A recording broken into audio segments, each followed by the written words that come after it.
माने टटेल 21टा फेमिलियैनो दिनैहाय जोंनि माबायाव जगदान जाफैबाय। UPPL 0 UPPL खौ 0 खालामनायनि जिथु हाबाफारि बे साक्सेसफुल जाथों। सरकाराव थानाय आरो थायैनि खोथा गैया। UPPL आ सरकाराव दङब्लाबो रायजोनि मोनसेबो मोजां खामानि मावनो हायाखै।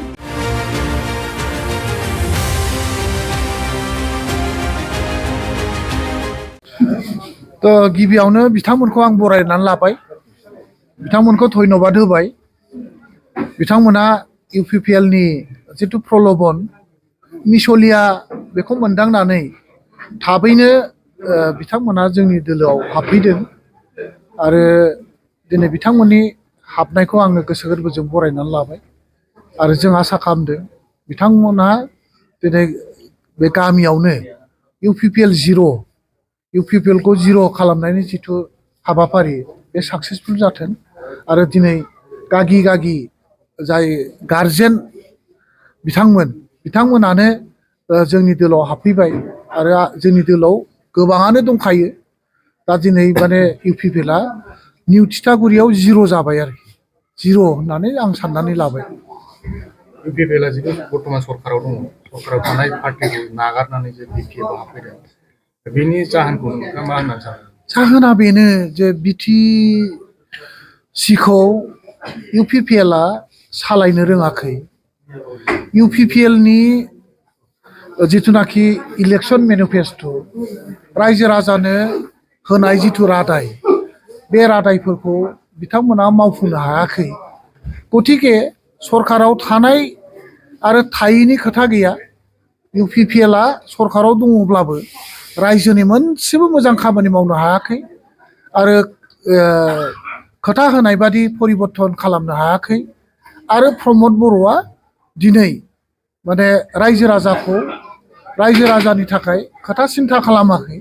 नंखायनो प्रमद बर'नि एगेन्स्टै बा UPPL नि एगेन्स्टै रायजो राजाफ्रा जोंनि BPF आव ज' जानानै खामानि मावनो ओंखारदों। देशखौ सेवा खालामनो, ओनसोलखौ सेवा खालामनो, गावनि ओनसोलखौ जौगानायनि हाबाफारियाव BPF दोलोआनो साबसिन आरो UPPL दोलोनि सायाव फोथायनाय लाखिनानै जुदि खामानि मावोब्ला जोंहा जेबो जानाय नङा।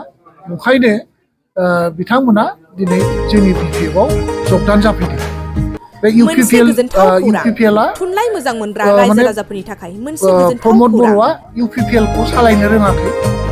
UPPL आ थांनाय दिनैहाय बोसोरफोराव खुंफुंबोनाय BTC बायदिनो सरकारखौ सरकारनि सालायनो दैदेननायाव रोङाखै। बे दिनै 2024 मायथाइयावबो गभर्नमेन्टखौ गोजोन सालायनो आरो रोङाखै, खौसेथिखौ सिगाङाव दोननानै प्रसासनखौ थामथि सालायनो क'क्राझार रोङाखै। थुनलाइयारि फोरबो दिनै एबा सरकार क'क्राझार नेतारिनि सालायनायाव फोरबो खुंफुंनो बिथांमोना साखाफारा बेर्थ जादों। जादों। बेर्थ जानायनि थाखायनो बिथांमोनजों थानानै 2024 मायथाइनि जेबो जानुवारि जानाय दाननि नंला 27, बेखौ 28 आरो बुजिनानै 29 रायजोफ्रा जानुवारिसिम दिनै सानथामनि मेहेरगोनां सरकाराव हाबाफारिजों गैयाब्लाबो गोजोननि नोगोर क'क्राझारनि BPF जों बड'फा थानानै कालचारेल कमप्लेक्सआव जोंनि थामथि ओनसोलखौ क'क्राझार थुनलाइयारि सान्थि फोरबोखौ खुंफुंनो साखाफारा आरो जादों। गोजोनथि आरो बिभिन्न जाथि जनगोष्ठीनि बे गेजेराव फोरबोनि गाहाय थांखियानो मिलाफिथि जादों बर' राव आरो थुनलाइखौ बुहुमाव खौसेथि सिनायथि लाखिनानै होनायजों लोगोसे बे BTC नि फोरबोआव गुबुन गुबुन आगोलनि बादि हादरनि गुबुन गुबुन जौगाखांनाय हारिनि थुनलाइ हाबाफारिफ्राव लिरगिरिफोरनि दिनै रोंगौथिखौ बिथांमोना फोरमायनो, जगदान बेनिखायनो होनो गासै रायजो लैहोर लैहोर राजाफोरखौ लोगोसे नुजाफैदों। गोसो गुदुं थुनलाइ लिरगिरिफोरखौ माने बाहागो लाफैनो टटेल थाखाय बानजाय 21टा आफादा खावलायहरदों। फेमिलियैनो दिनैहाय जोंनि माबायाव जगदान जाफैबाय। फार्स्टआवनो नोंथांमोननि चेनेलनि दारै आं बुंनो सानो, आंनि नामा श्री बाबुलाल बरगयारी। आं आगोलाव एक्सुवेलि BPF आवनोमोन। दा आङो नुबाय जे UPPL नि दारै जेबो खामानि जायाखै, डेभेलपमेन्टबो मावाखै, रावखौबो नुसनाखै, गावबागाव निजस्व बायदिसो सार्थ बायदि नुदों जोङो। खुनु माबा रायजोनि खामानि मावनायखौ मोनाखै, रावखौबो नुसनाखै। बिनि थाखायनो जों माबा BPF आ आवगायनिफ्राय जों BPF खौ जों मोजां मोनखायोमोन। माबा खारनाव परिबर्तन जागोन साननानै जों थांदोंमोन। दा जों BPF आ खुनु धर्मजों बा जाथिजों बे हिंसा हिंसि गैया, धर्म निरपेक्ष। बे पार्टिया जोंना मोजां मावो, बेनिखायनो जों बे पार्टियाव फैफिननाय जाबाय आरोखि। आंनि सिसा मथन फैदों, आं बै पार्टिखौ मोजां मोनाखै। बेवहाय रावबो आंखौ लेंहराखै, आंनि इच्छाखिथ' आं फैदों।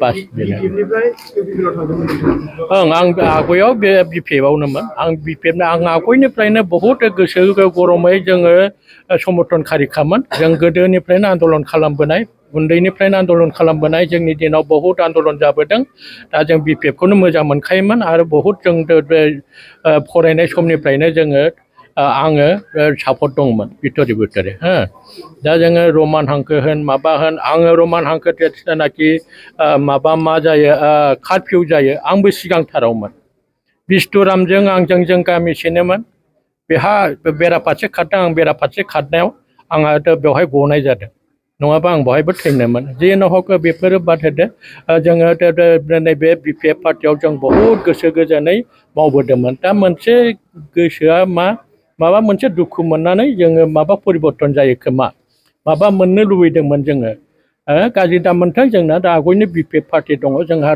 सारमोन दङ माबा मोननो लुबैदोंमोन जों बे मोनैखायनो दुखु मोननानै आंबो बारस्लायदोंमोन जोङो बे गामियाव जोङो 100आव 40% जों बोख्लेंनानै लांदोंमोन दा जों लाबोनानै फैफिनबाय दा बेवहाय फ्राय दा इउपिपिएलआ गैलाखौनो होनजासिगोन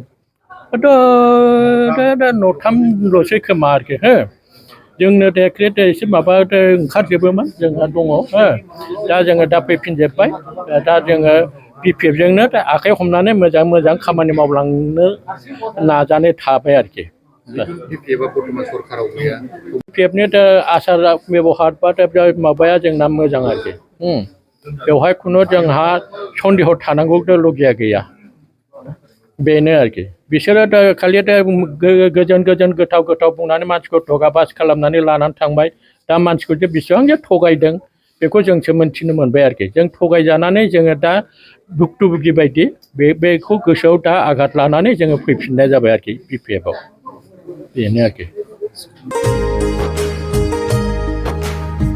मोनसे गोजोनथाव खौरां थुनलाइ मोजां मोनग्रा रायजो राजाफोरनि थाखाय मोनसे गोजोनथाव खौरां थांनाय बोसोरफोराव खुंफुंबोनाय बायदिनो बिटिआर सरकारनि दैदेननायाव बे 2024 मायथाइयावबो गोजोन आरो खौसेथिखौ सिगाङाव दोननानै थामथि क'क्राझार थुनलाइयारि फोरबो एबा क'क्राझार लिटारेरि फोरबो खुंफुंनो साखाफारा जादों 2024 मायथाइनि जानुवारि दाननि 27, 28 आरो 29 जानुवारिसिम सानथामनि मेहेरगोनां हाबाफारिजों गोजोननि नोगोर क'क्राझारनि बड'फा कालचारेल कमप्लेक्सआव थामथि क'क्राझार थुनलाइयारि फोरबोखौ खुंफुंनो साखाफारा जादों बे फोरबोनि गाहाय थांखियानो जादों बर' राव थुनलाइखौ बुहुमाव सिनायथि होनायजों लोगोसे बे फोरबोआव गुबुन गुबुन हादरनि गुबुन गुबुन हारिनि थुनलाइ लिरगिरिफोरनि रोंगौथिखौ फोरमायलायनाय बेनिखायनो गासै रायजो राजाफोरखौ लोगोसे गोसो गुदुं थुनलाइ लिरगिरिफोरखौ बाहागो लाफैनो थाखाय बानजाय आफादा खावलायहरदों हारिनि राव थुनलाइ जौगाहोनो गायसननो